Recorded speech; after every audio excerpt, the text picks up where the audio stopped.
Pius XI. Achille Ratti, like Pius X, had parents who were just plain folks. Born at Desio on May 31st, 1857, he went to the seminary at Milan and then on to the Gregorian University to take his doctorate in theology. After a few years in a parish, Father Ratti was put to work at the Ambrosian Library in Milan. Here he made such a reputation that Pius X, in 1912, made him assistant librarian at the Vatican and soon after head of the great Vatican Library. Scholar that he was, Ratti was no pale bookworm.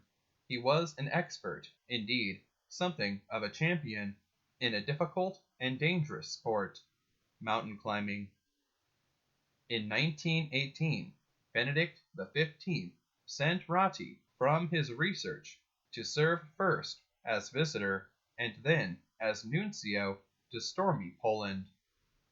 For a scholar in his 60s to go on his first diplomatic mission to a country coming to life after over a century of partition was something of a task. But the old historian successfully handled a situation perplexing enough to trouble a Supreme Court full of Solomons. He showed courage, too, when other diplomats fled before Trotsky's onrushing Red Army. Ratti remained to hear the thunder of Soviet guns in threatened Warsaw. He had the satisfaction of seeing the heroic Poles strike back and rout the Communists.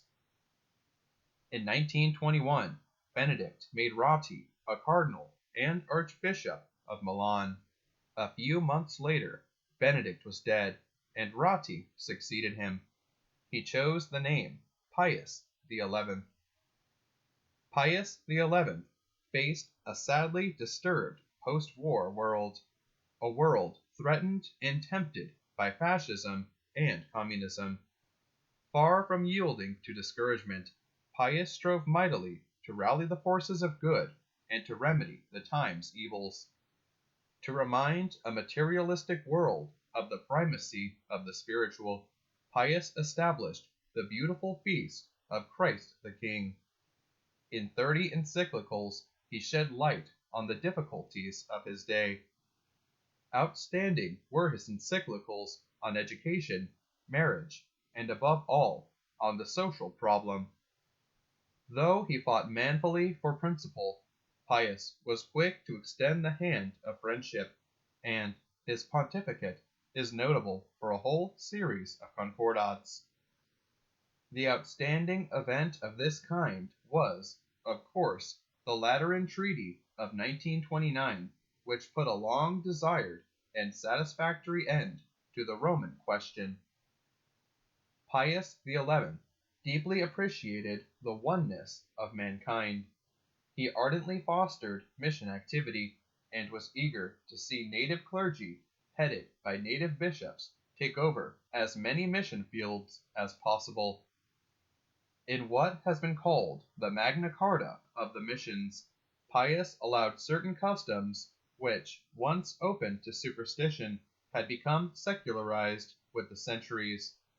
He was keenly interested in the separated Eastern churches and yearned for reunion with them. His great heart was angered by base attacks on the Jews, and he bluntly told the world that to be anti-Semitic was to be un-Christian.